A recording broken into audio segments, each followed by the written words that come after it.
Hey guys, welcome back to another episode on Jordan's Gaming Corner. Today's video is part 2 of the Dell machine that was given to me by a family relative that simply wasn't booting into Windows anymore until I brought it to my house and it worked perfectly fine by itself. If you haven't seen that video yet, then click this link right here to go check it out and see how it went down. Now, while the thing did work, there was one big problem with it. Oh, yeah. This clickety-clackety hard drive started showing signs that it was on its way out, making clicking sounds to be more precise. So I think we should put it out of its misery. Oh, Jesus! Oh! Out with the old and in with the new.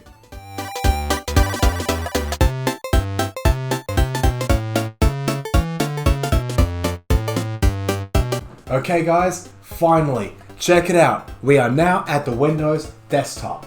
After spending 2 hours of Windows installations and driver updates, along with a quick McDonald's break in between that, we finally finished. And this thing works 100%, with no BS in between. You turn it on and it boots into Windows, and with 4 gigs of RAM this time.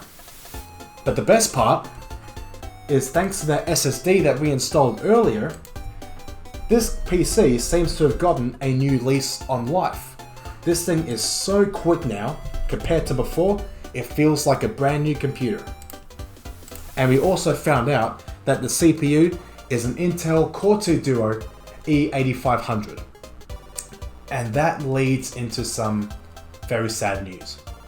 Originally, I wanted to upgrade the CPU to a Core 2 Quad Q6600 because I wanted to play some games on it.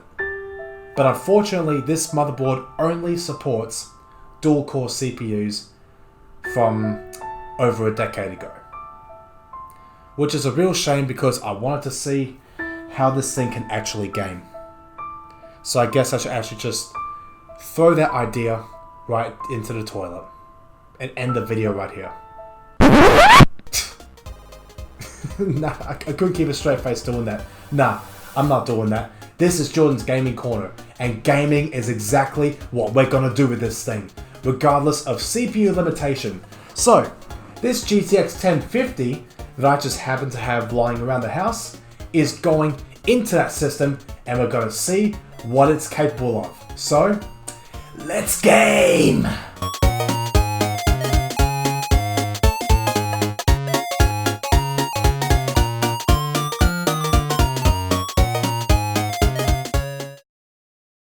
Okay guys, finally, at last, the gaming benchmark results are in. So let's go ahead and see exactly what this computer is capable of. So first up, we had Crysis, a game that came out around the same time this computer came out, and it was very nice to see an average frame rate of 51 FPS, a minimum of 20, and a maximum of 71.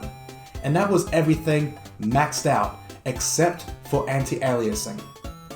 So, Crysis is playable on this machine, but now it's time to move on to something newer, but at the same time less demanding. Let's take a look at Counter-Strike Global Offensive, a still very popular esports title today. And we got an average frame rate of 49.5, a minimum of 26, and a maximum of 101. Now that average of 49 will depend on what your definition is of playable. But for me, it was actually very doable. Next up, Metal Gear Solid 5 Ground Zeroes. With everything at high with textures and shadows at maximum, on the other hand, we got an average of 31 frames a second, a minimum of 0, and a maximum of 57. Not bad results, but it's clearly starting to show that this machine is reaching that point of unplayable right now. So now let's move on to something that's just been released this year and is known to be very demanding. Resident Evil 2. We had to have everything turned down to the minimum preset.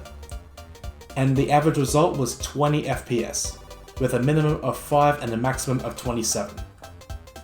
Definitely the definition of unplayable. So while I am a bit disappointed in the results, as well as I couldn't upgrade the CPU, it's worth remembering that those numbers came out of a computer that was released back in 2007, or even earlier, going by the Windows XP sticker on the actual computer case. And that alone is what impresses me the most, along with the fact that we're finally able to get this thing working 100% with no BS. So I guess now all I have to do is take this back to my relative and say, hey, it's working. So thanks for watching, guys. Like the video if you liked it, and subscribe to the channel if you haven't done so already, and I hope to see you in my next video. So long!